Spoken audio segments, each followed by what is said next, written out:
I thought I had everything: wealthy, loving parents, a beautiful life in Chicago, and a husband who stood by me during their funeral. But just weeks later, that husband threw me out of our home. All because of my best friend. In the depths of despair and loneliness, I was saved by two complete strangers. They weren't friends. They weren't distant relatives. They were a brother and sister I had never met, who rescued me when I had lost everything. And then, my husband. I always knew my mother was someone special. She had dedicated herself to her studies in her youth, and it wasn't until she was nearly 40 that she decided to have children. That's why she treasured me so much as her only daughter. We lived in a beautiful apartment in downtown Chicago, surrounded by love and tenderness. My parents taught me to love learning and to appreciate beauty. They had a wonderful library, and I absolutely loved it. I studied hard and had no trouble getting into college, though I chose to live at home rather than in the dorms. I had one close friend, Brittany. She came from a broken home and lived in harsh circumstances. Though I couldn't fully understand it at the time, I could sense that she envied me. Brittany would often say to me in a venomous tone, "You're so lucky, Emily. You've had everything since childhood." There was a dark flame in her eyes whenever she saw my happiness, as if she wanted to steal my good fortune away. She would sarcastically suggest that my father must have secured my college spot for me. "You have a lovely home and never have to worry about money," she'd continue, running her fingers over my expensive jewelry, examining it as if appraising its value. "You've lived such a blessed life, unlike me. When I was little, my father used to beat my mother and me with a stick. We often didn't have enough to eat." And Brittany would declare with a fierce smile that she intended to find work and get a rich boyfriend so she could live like me. "I'll get it all, no matter what it takes." That obsession seeped through every word she spoke. I was a dreamer, shy by nature. Brittany, on the other hand, was outwardly cheerful but hid calculation and coldness beneath the surface. Despite our differences, we found common ground and became friends. Sometimes I'd invite Brittany over, but I could tell my parents didn't approve. Brittany would try on all my clothes, posing in front of the mirror for long stretches saying, "This looks good on me too, doesn't it?" and often asking for things. She'd wander around my room like she was searching through it, picking up expensive items and sighing, "How nice this is," treating them as if they were her own. She even opened my mother's jewelry box without permission, trying on rings while saying, "How beautiful." After she left, my mother would scold me angrily. "You shouldn't be friends with someone like that," Mother warned. "Brittany will easily steal your future fiancé. Not to mention your belongings. Can't you see the flames of greed and jealousy in her eyes? She wants everything you have." Friendship is just a mask for her. But innocent as I was, I argued back. "Well, Brittany hasn't learned proper manners, but that's because of her difficult childhood," I explained. "You see? My friend isn't a bad person at all. She's cheerful and loyal to her friends." I reminded my mother how Brittany had protected me from bullies. "I feel safe when I'm with Brittany," I insisted. After receiving my diploma, I rushed home. I knew my parents were waiting to celebrate with me. But when I saw the crowd gathered at the entrance, I felt an unpleasant pain in my chest. And my intuition wasn't wrong. "Something terrible has happened," a neighbor told me. "Your mother was preparing a celebration meal. She was waiting for you." Then your mother collapsed on the floor. It was so frightening, we couldn't bring her back to consciousness. I prayed that my mother was alive, that everything would be okay. I couldn't imagine being without the mother I'd lived with my entire life. But miracles don't always happen. After a week in intensive care, my mother died from a stroke. I became an adult overnight. My father was completely devastated, talking to Mom as if she were still alive. During this difficult time, Ryan's parents came to help our family. They helped me arrange the funeral, and their son Ryan was there too. Young Ryan tried to support me in a friendly way, and we talked a lot. After the funeral, Ryan's father offered me a job. "No more crying at home," he said. "You're the head of the family now. Your father has completely lost his mind. Come to our textile factory. This is a family business, and Ryan already works there. He'll teach you everything. It's easier to bear grief when your mind is busy." I agreed. I was so lost at the time, I didn't know how to keep going. I started working as a purchasing department manager in my field of expertise. Though I was shy and timid at first, I quickly adapted and things began to go well. Ryan was already a supervisor and involved in his father's business. Ryan's parents encouraged their son to marry me. "Son, look at Emily," they said. "She's a good girl. Humble, educated, from a decent family. You two would make a lovely couple. We're certain of it." So we began dating and eventually had a grand wedding. We lived happily. Ryan was gentle, never raised his voice, and cherished the warmth of family life.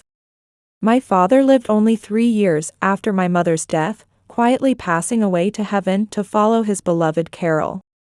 I deeply mourned the loss of my loved ones. After my father's death, Ryan convinced me to sell my parents' apartment, and by using our own money on top of that, we bought a house. We thought a house would be better suited for our future children. Looking back now, I'm struck by how rapidly everything changed. Losing my parents was devastating, but I discovered strength I didn't know I had. Ryan and his family became my support system, providing help when I needed it most. I often wonder what my mother would think of me now. Would she be proud of how I've handled the challenges life has thrown my way? I hope so. Sometimes Brittany's words about how lucky I was still echo in my mind. But now I understand that true wealth isn't just about material possessions. It's about the love and support of family, the strength to overcome adversity, and the ability to find happiness in life's simple moments. As I looked toward the future with Ryan, I was filled with various emotions: hope, excitement, and a little anxiety. But I knew that whatever came our way, we could face it together, just as my parents had taught me. And perhaps someday we'd be blessed with children of our own, passing on the values and love my parents had so generously given me. Years passed, but the pregnancy we longed for never came. I underwent tests, but the doctors couldn't find anything wrong with me. They suggested Ryan get tested too, but he refused and blamed me for our infertility. Only recently had he finally agreed to be tested, and we were still waiting for the results. By this time, Ryan was running the factory and I had become a housewife. I used to help at the factory, but Ryan insisted I stay home. Our relationship gradually grew cold. Even without children, I never imagined that Ryan would have an affair and try to divorce me, leaving me with nothing. I had always tried to look my best. I never stayed home without combing my hair or putting on makeup. I wanted to please Ryan, keep his spirits positive, and prevent him from looking at other women. After showering, I sat in front of the mirror to fix my hair and apply light makeup.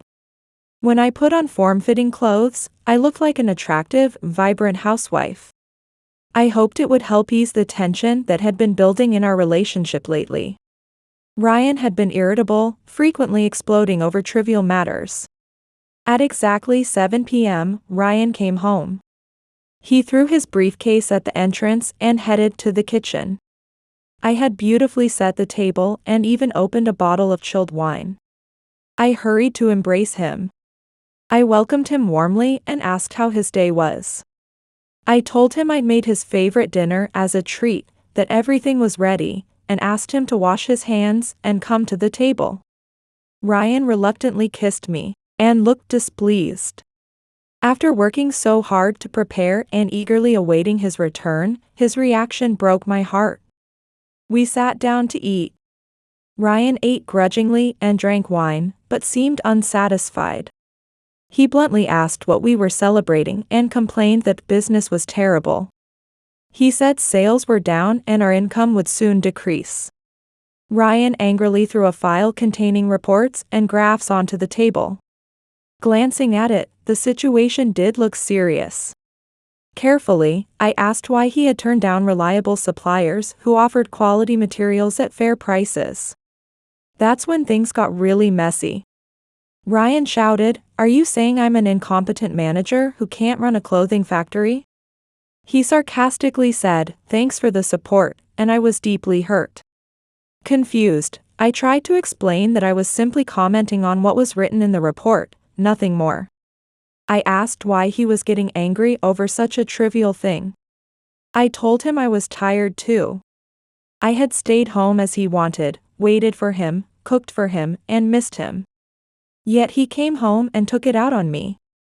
Fighting back tears, I begged him to talk to me, to help me understand what was really happening.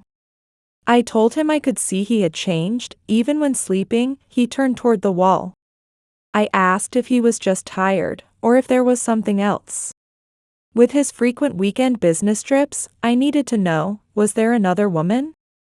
I looked into Ryan's eyes, hoping he would joke or tell me I was being foolish. But what happened next shocked me to my very core. Ryan drained his wine glass and jumped up from his chair toward me. With fierce eyes and clenched fists, he shouted that yes, he had a mistress he truly loved. He said he'd been sick of me for a long time.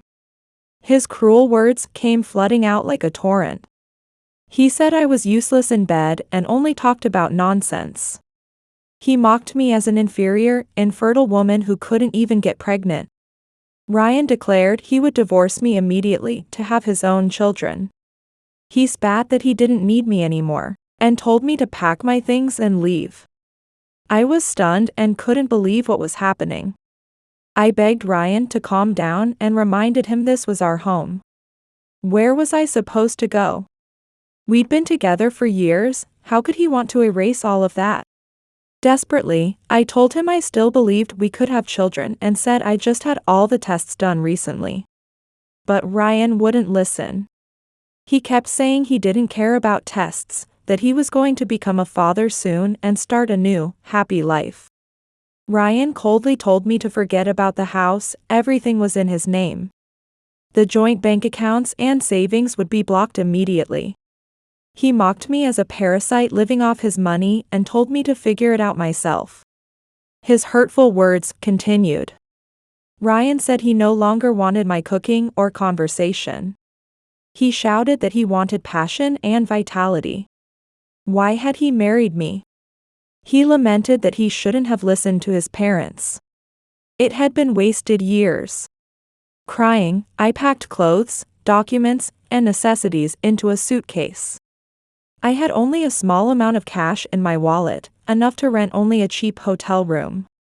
I had no idea what to do next.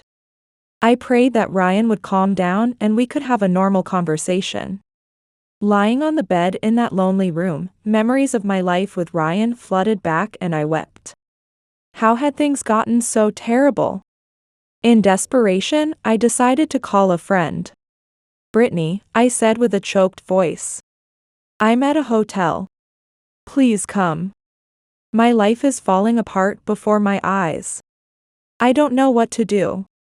Brittany responded immediately, telling me not to be scared, that she was coming right away, and we'd figure something out together. Now we were drinking while I told her what had happened. "Brittany, how could Ryan do this? Sleeping with someone behind my back for over a year. What horrible women there are out there. Ryan has lost his mind. He blocked my cards and bank deposits, and now I have nothing left. He says that woman will have a baby soon. Because I can't have children, my husband doesn't need me anymore. I'm so hurt.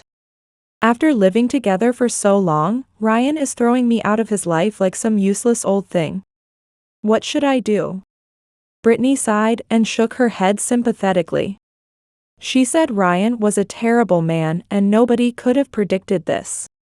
She said it was already bad that he decided to cheat and leave, but leaving me without money was unmanly. Brittany told me not to cry, that tears wouldn't help anything, and I shouldn't give up. She insisted I needed to protect my rights and suggested finding a good lawyer. She said she knew an excellent specialist in family matters and property division named Michael. Brittany offered to help prepare all the documents and make an appointment call.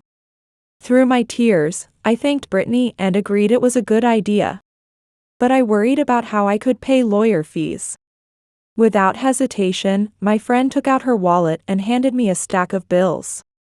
She told me to take it and pay her back later, assuring me she wouldn't abandon me, and we'd figure it out together. Brittany encouraged me to keep fighting and believe everything would work out, promising she would always support me. I hugged my friend, whispered words of gratitude, and admitted she was the best friend in the world. I acknowledged she might be right and I shouldn't be so sad. After all, life always gives us trials, and those who endure them become the winners. The next day, I met with the lawyer. He was a very serious man who made a good impression on me. He listened to everything carefully, took copies of documents, and promised to take the case. Now it was time to find a way forward. I knew Ryan wouldn't change his mind, so I had to learn how to survive on my own. My husband called me, threatening that I wouldn't be satisfied with the court's decision and saying he had every chance of winning the case. I felt like Ryan was trying to kill me mentally. My condition was terrible, and I was just waiting for help from my lawyer. Brittany had been calling to support me during this difficult time. But if I had known what was really happening, it was as if a nest of rattlesnakes had coiled together in a circle, preparing to bite me to death. Meanwhile, there was another movement in the legal community. One lawyer, Sarah, had been monitoring the activities of Michael, a notorious attorney. She ran a small independent practice located next to Michael's office and had been watching his misconduct for years. Sarah had known of Michael's bad reputation since law school and had discovered that he concealed evidence, bribed witnesses, and used connections with judges to achieve unjust victories. She had tried to expose Michael many times, but had been blocked by his political connections and influence. Sarah had been driven by a strong sense of justice since childhood, and had made it her life's mission to eradicate corruption in the legal profession. She always stood with those who had been unjustly hurt and sought the truth. That's why she had chosen this profession. At that time, Sarah had been hearing troubling rumors from colleagues in the legal community. One evening, at a gathering with fellow lawyers, the topic of Michael's recent cases came up. Michael is apparently taking on another suspicious case. I heard this time it's a divorce case, and supposedly he's using pretty ruthless methods. There are rumors of evidence tampering and witness bribery too. Apparently he's planning to team up with the client's husband to leave the wife completely penniless. Sarah frowned. That was Michael's typical method. When she inquired further, she learned that the victim was a woman named Emily Johnson, and even her best friend had sided with Michael. That wife is completely set up. Everyone she trusts has turned against her. For Sarah, who had been monitoring Michael's misconduct for years, this was a serious professional ethics violation she couldn't overlook. She was convinced that by investigating this malicious conspiracy in detail, she had finally found the decisive opportunity to expose Michael's wrongdoing. One day, Sarah contacted me out of the blue. I didn't know why a lawyer like her wanted to meet and talk to me, but we agreed to meet at the hotel where I was staying. There was a comfortable cafe there that wasn't too crowded, so we could talk quietly. I came to the meeting place in a completely confused state. What did Sarah want? However, Sarah was determined and began with something important. She told me she was a lawyer who had been monitoring Michael's wrongdoing for years. She shared rumors about Michael with me. Sarah revealed that instead of protecting my rights, Michael intended to do the complete opposite. She understood this truth would surprise me, but she felt the opportunity had finally come to expose Michael's misconduct and couldn't remain silent. She said this was unfair and everyone was trying to deceive me. I blinked several times and couldn't speak. Wait, is this a joke? I finally managed to say. This can't be true. I can't believe it. Brittany would never do such a thing. We've been friends since childhood. I've done so much for Brittany. She wouldn't betray me like this. Brittany introduced me to Michael, and even gave me money. Just then, my cell phone rang. I answered despite my mind being completely distracted by the revelation. Yes, my husband and I took the tests. What? Could you send the results to my email? I hung up and suddenly began laughing hysterically, tears streaming down my face. Sarah recognized this as a sign of extreme mental exhaustion. So instead of trying to calm me down, she just tapped my hand to bring me back to consciousness. I came to my senses. Sarah began apologizing, saying she hadn't meant to hurt me but I had been in a hysterical state. She asked what else had happened. I said, "You might not believe this, but I just heard that the reason my husband abandoned me was because his mistress got pregnant. Now I'm wondering who's pregnant and whose child it is. Ryan always blamed me for not being able to have a baby. Why?" Sarah thought for a while. She said it was good that everything was becoming clear.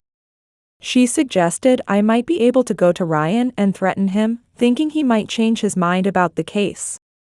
Sarah offered to defend me in court for free if I wanted, but warned that we would probably lose because Michael and the corrupt judge had planned everything. But she said she had a plan. Stunned, I stared at Sarah, not knowing what to do. I told myself, I have no ability to judge people. First my husband lied, now the lawyer. How can I believe anyone? After hesitating a little, I agreed. All right, I said. Let's try to do something together. Thank you for risking your career to tell me everything. Tomorrow I'll go cancel my contract with Michael and get back my money and copies of documents. It might be too late though. Sarah told me not to despair prematurely. She reassured me. She had years of experience fighting Michael and said she would contact me as soon as she figured out how to proceed. She advised me to calm down a bit, saying we needed a clear head to win this difficult battle. Sarah was certain that the time had finally come to expose Michael's wrongdoing in court. The next day, I went to see Michael and canceled the contract. Michael was stunned. He asked what had happened and said we had a great chance of winning the case. He said that since I had already paid and he hadn't started work yet, there could be no refund. He asked if I was doubting his perfect reputation. I answered curtly, "I'm sorry, but I've changed my mind. That's my right. I don't need a lawyer." Michael wasn't angry. This satisfied him. He got the money and didn't have to do anything. I was in a state of mixed emotions, relief at knowing the truth, fear about what was to come, and gratitude for Sarah's courage. As I left Michael's office, I couldn't help thinking about how to move next. The weight of everything, Ryan's betrayal, Brittany's deception, and now this legal nightmare, was overwhelming. But something inside me had changed. I was no longer the naive, trusting woman I had been just days ago. I was prepared to fight for what was rightfully mine, whatever the cost. Sarah had great potential and was undoubtedly a competent lawyer. She was known as a justice-driven attorney who had monitored Michael's misconduct for years and continued to fight corruption in the legal profession. I could tell Michael intuitively sensed something was happening, but he didn't understand it yet. Now that Sarah was free to move, she decided to tail Brittany. On the third day, she saw what she wanted to see. Brittany, who was supposedly in love with Ryan, had another lover, a young gym trainer. They were kissing passionately in a car, oblivious to their surroundings. Sarah was able to take good photographs. It took another week to gather documents for court, and then finally Sarah called me. She said to wait at the same cafe the following day, and that we would also go to Ryan's house, my house. She had a plan and would explain everything when we met. When we met, I anxiously asked Sarah if we should really go to Ryan's house. The trial was only 3 days away, and I thought we could just meet at the court. But Sarah disagreed. She explained that because the trial was approaching, Michael had prepared powerful evidence to ensure we wouldn't have a chance. Sarah said I couldn't win this trial, but she asserted that from her years of experience fighting Michael, she knew what she was talking about. She wanted to surprise Ryan at home and said she was certain he wouldn't be alone but with his mistress. Sarah hoped to threaten Ryan into giving up everything, saying this was our only chance. I shook my head, feeling anxious. I told her Ryan was cautious and seemed obsessed with taking everything from me. I said I didn't want to make things worse. But since we had no other choice, we headed there. I tried to open the door with my key, but it was useless, the locks had been changed. With tears streaming down, I realized Ryan had already decided this house wasn't mine. Even though it was the house we had bought together. Suddenly, Brittany appeared, wearing only Ryan's shirt, her hair disheveled.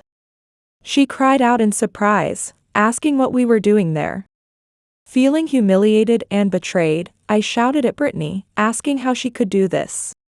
I had confided all my secrets to her, yet she betrayed me like this. Ryan came out frowning. He asked what we wanted and said he wasn't expecting invited guests. He told Brittany not to worry and told us to leave, saying he'd see us in court. I shouted that this was my house too. We were still married, how could he be here with his mistress? How could he do this when I loved him? Sarah intervened, introducing herself as my lawyer and saying she would protect my interests in court. She asked if we could come in, saying we needed to discuss things before the trial. Ryan laughed and let us in, asking what was so important. He confidently said that Michael wouldn't give us a chance. Sarah calmly asked Ryan why he was divorcing me, and why he wouldn't split things fairly.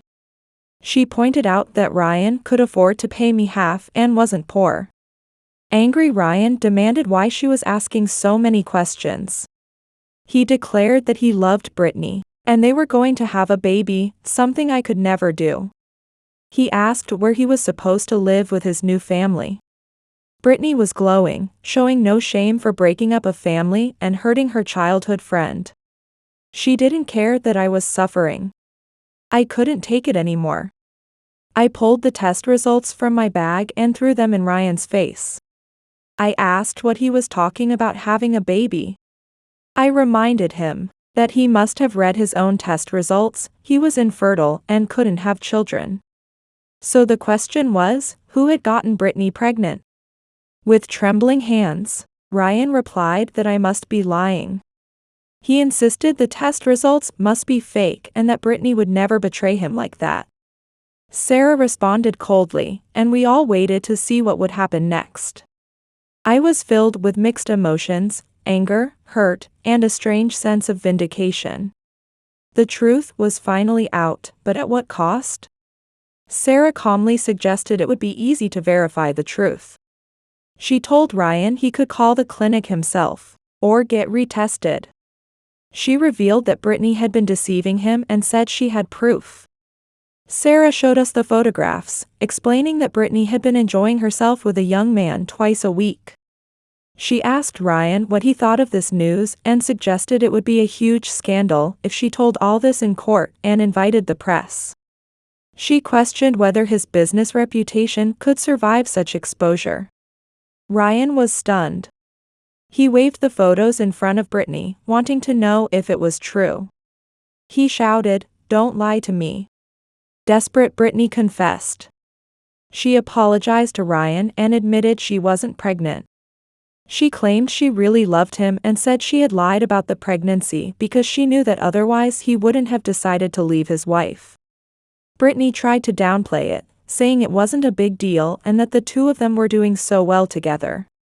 Furious, Ryan pushed Brittany away. He shouted for her to get out of the house, get out of his life, and said he never wanted to see her again. He accused her of ruining his family and said he hated her. Ryan collapsed into a chair, covering his head with both arms. I could see all his dreams about children and a new family slipping away like sand through his fingers. He was so devastated and ashamed in front of me that he couldn't even lift his head. I imagined he must have felt like he'd been dragged through mud. In a hoarse voice, he said he wouldn't take the house and that we should follow the law. He asked everyone to leave and said he wanted to be alone. Sarah, looking satisfied, led me outside as I stood speechless. I was shaking and wanted to forget everything. Suddenly, Sarah suggested I come to her house. She offered to introduce me to her brother and said I could stay with them until things settled down. She reminded me that I had mentioned money problems and pointed out I wouldn't need to spend the rest of my money on hotels. I gratefully accepted the offer. I told her I wanted to stay there for a while because I didn't want to be alone. I admitted that bad thoughts were creeping in and I even had thoughts of not wanting to live. I explained that I thought I would have a strong family and a loving husband, and that we'd have children. I had wanted to grow old with Ryan. The reality that everyone had deceived me, my husband, my best friend, for years, was horrifying. I told Sarah that thinking about it made me feel crazy 24 hours a day. She said that if I came to her apartment as a guest, it would at least distract me. I knew I needed to find work to learn how to live on my own, since I no longer had anyone I could trust. Sarah lived in a small, cozy apartment with her brother, Ethan. We had time to unpack and prepare dinner before he came home from work. Ethan saw me and smiled. He greeted us and seemed surprised to see we had a guest. He jokingly scolded Sarah, saying if she had told him, he would have brought something nice. Ethan introduced himself and guessed I must be a colleague of his sister's. I blushed deeply. This simple, friendly man was very handsome. I introduced myself as Emily and explained that I wasn't a colleague, but a homeless client. I told him Sarah had suggested I stay here for a while and asked if it would be a bother. Ethan waved his hand dismissively. He welcomed me warmly and said he looked forward to drawing my portrait. I nodded and sat down for dinner. Out of curiosity, I asked Ethan if he was an artist and commented that it was a very interesting profession. I asked if I could see his work. Ethan answered shyly, explaining it was more of a hobby. He told me he had been attending painting classes since childhood and that his work had been entered in major competitions. He had dreamed of going to art school, but his parents opposed it, saying it was an unserious profession for a man. They insisted he go to university for mechanical engineering, and now he works as an engineer. Ethan admitted he hated his job and that it wasn't easy because of his leg problems. He explained that he and his sister didn't live very wealthily and were saving money for treatment. He said it was a long story and he didn't want to talk about it much. After dinner, Ethan showed me his paintings. They made a great impression on me. They were so honest and sincere, and his talent was obvious. I learned that Ethan made quite a good income drawing landscapes and portraits of passers-by in the park on weekends. I quickly became friends with Ethan, and he decided to tell me about his difficult life. He described his sister and parents as good people. His father was a designer and his mother had worked at a design firm her whole life. They were an intellectual family who rarely fought but were greatly influenced by others' opinions. Ethan described a very clean household. He said he had no memory of seeing dust. Sometimes his father's colleagues would visit, and these were formal evening gatherings. Everyone would eat and drink, and his parents would praise him and his sister. Of course, they had to meet the standards of perfect children. Ethan revealed he was born with hip dysplasia. His mother had tried to remove this defect when he was still a baby, but the operation wasn't completely successful. The crab-like walk and periodic deterioration had followed him throughout his life. He felt his parents were a little embarrassed to show him in front of guests, so they tried to emphasize his good grades at school.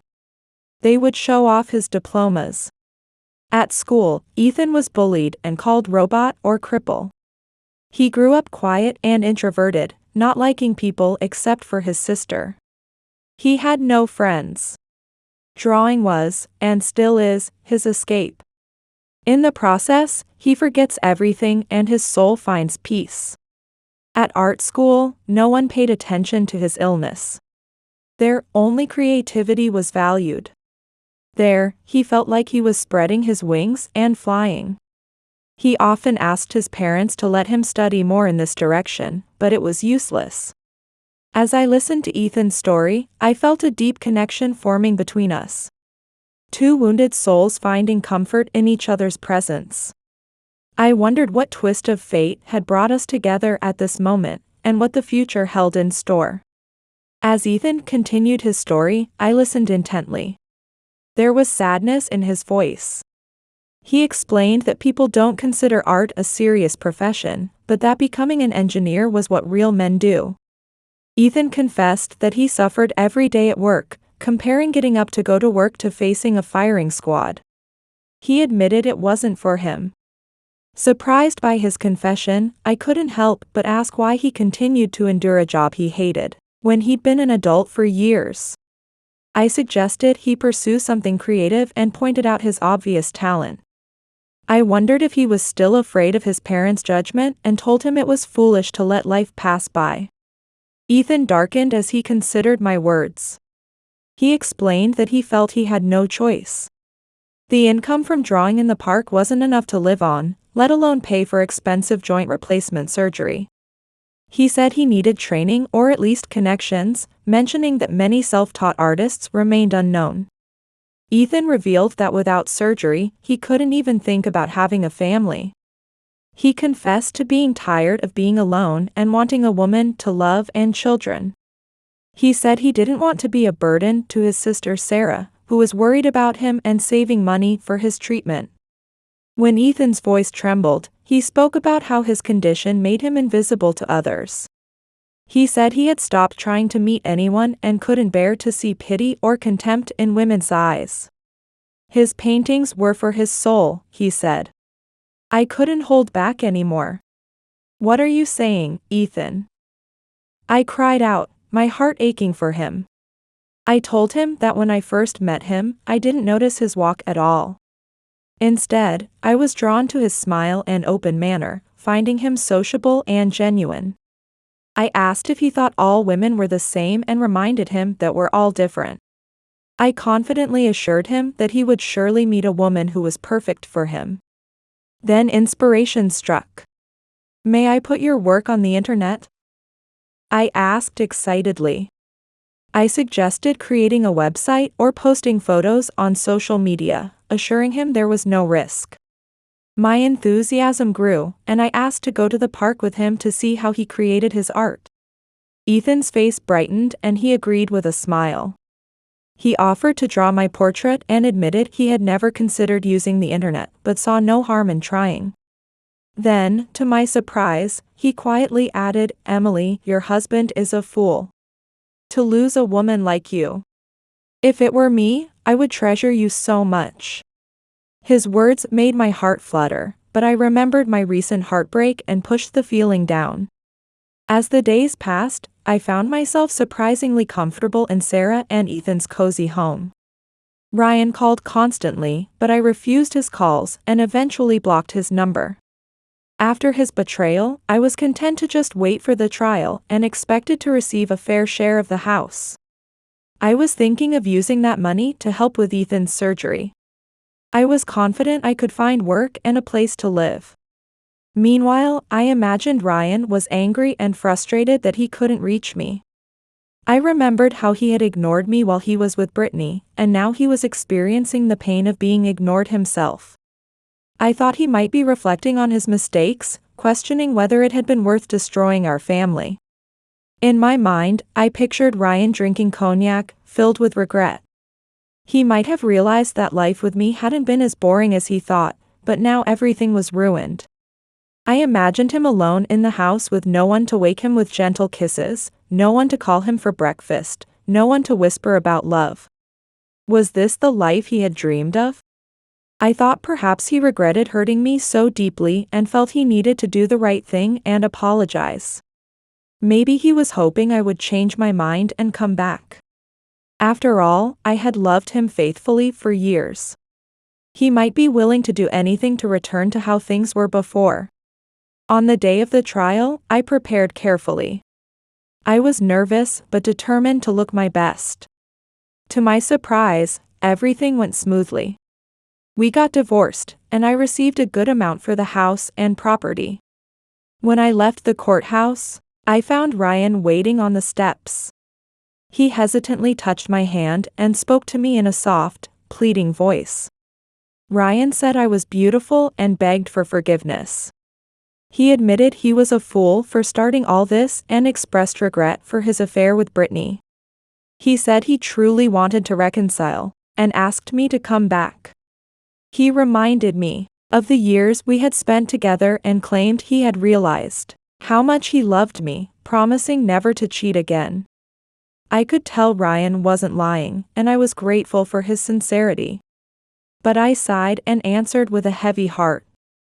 No, I won't come back. I told him that I had loved him more than life itself and had believed in him until the end. I expressed how horrible it had been to learn that they had secretly betrayed me for over a year, lying to me every day. I admitted I would never understand how they could do such a thing. I explained that things could never return to how they were before, and that seeing him and remembering everything was painful. I told him I couldn't live in our house knowing he had slept with Brittany there. You ruined everything, I said in a faint voice. I asked him to part peacefully, to stop calling or looking for me. I wished him luck, said goodbye, and hoped we would never meet again. With a heavy heart, I went to Sarah's house and cried until night. In my mind, I reviewed each episode of my life with Ryan like turning pages in a book, tearing them up one by one. Sarah and Ethan showed understanding and didn't disturb me. However, I overheard Ethan quietly talking to Sarah. I could sense he was wondering if I still loved my ex-husband very much and if he had no chance at all. He said he felt sorry for me and wanted to help.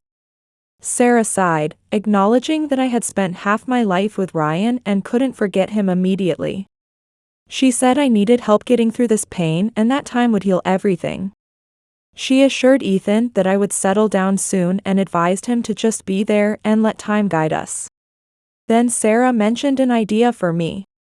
She suggested opening their own law firm and said that although I wasn't a lawyer, I was very capable and could be her assistant. She offered to teach me how to prepare documents, saying she was comfortable with me and trusted me. Ethan's reaction was enthusiastic. He was delighted at the prospect of seeing me more often and admitted he thought he had fallen completely in love. The next morning, after crying all night, I was determined. I went out for breakfast and handed Ethan a stack of bills. As I did so, I felt a mix of emotions, hope for a new beginning, gratitude for the kindness of these new friends, and a faint flutter of something that might grow into love with time. I told him to go to the hospital tomorrow and schedule his surgery. I smiled faintly, and explained that money hadn't brought me happiness, so it should be used for something good. I thanked them for their kindness but said I couldn't stay here forever. I mentioned having addresses of several companies, so I intended to go for interviews and look for a place to live. Ethan and Sarah were stunned, their faces showing disbelief and gratitude. They hugged me tightly, their warmth enveloping me. Sarah promised that once Ethan recovered, they would pay everything back, explaining they had some savings too.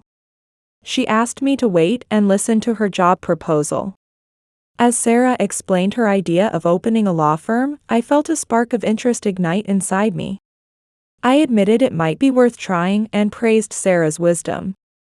I suggested we should start, emphasizing that while we wouldn't have as many clients as Michael at first, the important thing was to begin. I proposed setting low fees and competing with results. Feeling something catch in my throat, I told them that thanks to them, I could start a wonderful new life. Ethan's surgery was successful, and I stayed by his side throughout his recovery. We took our first steps together and became intimate friends through this difficult time. There were moments of hysteria, tears of pain and happiness, and it was deeply moving when he took his first confident step. I found myself naturally falling in love with Ethan, and it was very different from my love for Ryan. My love for Ryan had been like self-sacrifice, always trying to please him while he took my feelings for granted. With Ethan it was different. We were ourselves, with all our strengths and weaknesses. There was no embarrassment or fear of looking ridiculous. It was easy to love each other from the heart. We constantly wanted to create and be together with smiles. After Ethan's complete recovery, Sarah and I started our own business and quickly gained our first clients. Ethan made a life-changing decision, quitting his engineering job, to dedicate himself to creativity. We bought a house together so Ethan could have his own studio. The artwork I posted online for Ethan was a huge success. Patrons showed interest, and we organized an exhibition. It was a great success. Ethan began believing in himself and creating more freely. Our relationship developed into passionate love, free from conventions and obligations. We simply loved each other. Meanwhile, I heard rumors that Ryan's business was rapidly deteriorating. He was forced to sell his clothing factory and couldn't handle the situation without my help. Unable to pay employee salaries, the company declared bankruptcy. He sold the house and moved to another town far from bad memories. But even there, he couldn't find peace. His conscience burned, and he desperately missed someone, not Brittany, but me. I appeared frequently in his dreams, but Ryan would wake up alone in a strange room, broken and angry. He tried to find a woman like me but failed. One day, while walking in the park with Ethan, I noticed he kept looking at a portrait of a small, thin boy. Curious, I asked Ethan who the child was and if he was drawing from memory. Ethan answered in a small voice, telling me about Lucas, a boy he had met in the park long ago. He explained that Lucas often came to this park hungry, and they would talk a lot. Ethan would always buy him tea and bread or ice cream, sometimes giving him money too. He said he hadn't seen Lucas since being discharged from the hospital. Concerned, I cried out why he hadn't told me before and that we had to find Lucas. I asked where he lived, but Ethan frowned and admitted he didn't know. He explained that he had never asked Lucas's full name or address because he didn't want to frighten him. Ethan described Lucas as being like a frightened kitten. With determination, I made a proposal. In my mind, a plan to help this child I'd never met was already forming. Looking at Ethan, I could see the same determination in his eyes. I was convinced that just as we had brought change to each other's lives, we could bring change to Lucas's life too. I suggested taking the portrait to the park and asking vendors and passers-by if Lucas had been coming regularly. As we began our mission, my heart raced with hope and determination. As we went around the area asking questions, a person at the amusement park ticket booth recognized him. He told us Lucas often came there, wanting to ride the attractions but having no money. The man said Lucas lived in a nearby green-roofed house scheduled for demolition. He mentioned that Lucas's mother didn't take care of him, drinking and bringing men home. The ticket seller said he hadn't seen Lucas recently, which made my stomach clench with worry. Ethan and I hurried to that address, anxiety building with each step. The house was in terrible condition, and the sight made my heart sink. We called out and shouted, but there was no response. Just when despair was setting in, a neighbor finally came out after hearing the commotion. The neighbor told us that Lucas's mother had been admitted to a psychiatric hospital and had her parental rights revoked. Lucas had been sent to an orphanage, and I was overwhelmed with mixed emotions of relief and sadness. Ethan muttered that we had to help poor Lucas. He suggested we take him with us, assuring me I would like Lucas. He was quiet, calm, and smart. Ethan said he couldn't leave him in trouble, and I felt the same way. I nodded and confided that I had always dreamed of having children, but my destiny didn't seem to include giving birth yet. I declared I would become Lucas's mom and give him all my warmth and love. We agreed to go to the orphanage and verify everything. It took a long time to convince the director, explaining our serious intentions. We promised to marry soon and adopt the child. The woman understood we were good people and that the child needed a family. When Lucas saw Ethan, he brightened, cried, and jumped into his arms. Lucas called Ethan Munkle and asked if he had come looking for him. He said he had been waiting and that this place wasn't good, and his mother was sick. Lucas begged Ethan to take him away, then noticed me and asked if I was Ethan's wife. I smiled and gently stroked the child's head. I introduced myself as Emily and told him I wanted to be his second mom if he would let me. I told him I had always dreamed of such a wonderful son and asked if he wanted to live with us as a family. I promised to love him and never let anyone hurt him. Lucas rubbed his eyes and nodded, agreeing. 3 months later, Lucas was officially adopted and moved in with Ethan and me. To our joy, the three of us got along wonderfully, becoming accustomed to each other and enjoying each other's happiness. Lucas found responsible, loving parents, and we found our son. Now we enjoyed going to the park, where Ethan taught Lucas to draw and they watched TV together, laughing merrily.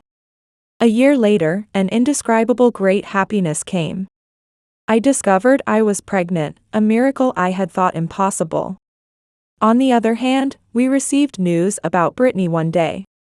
She was admitted to a mental hospital and the doctor said she would be there for a long time. Apparently, a man had abandoned her for another woman, and Brittany had tried to kill him, throwing a knife and seriously injuring him.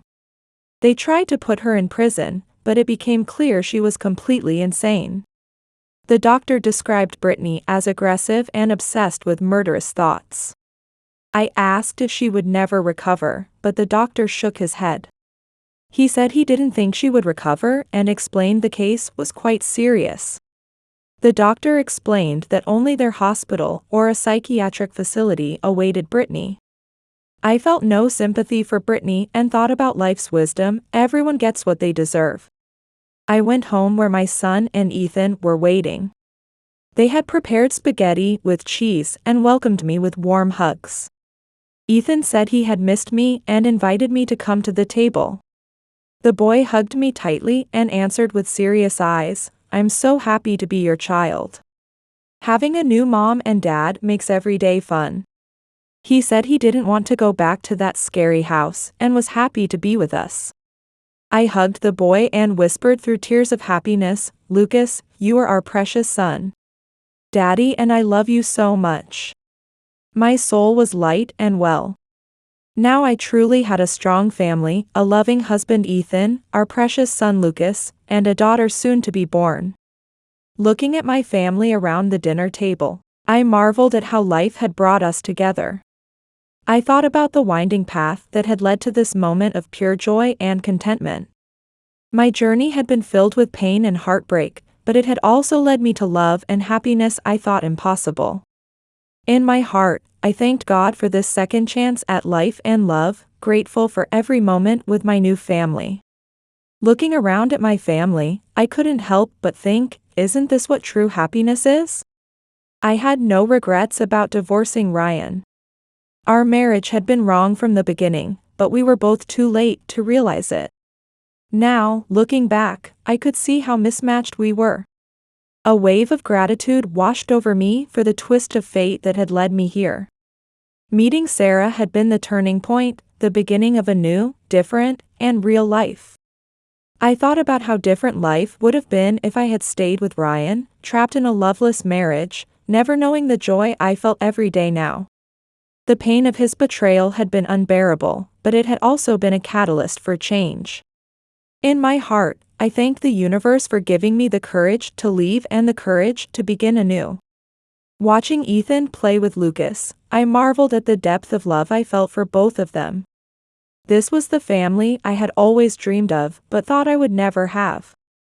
And thinking of my soon-to-be-born daughter, it felt like the last piece of the puzzle was falling into place.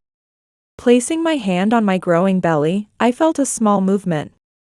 Life had taken me on an unexpected journey, but I wouldn't change a single step. I have come to where I am always meant to be.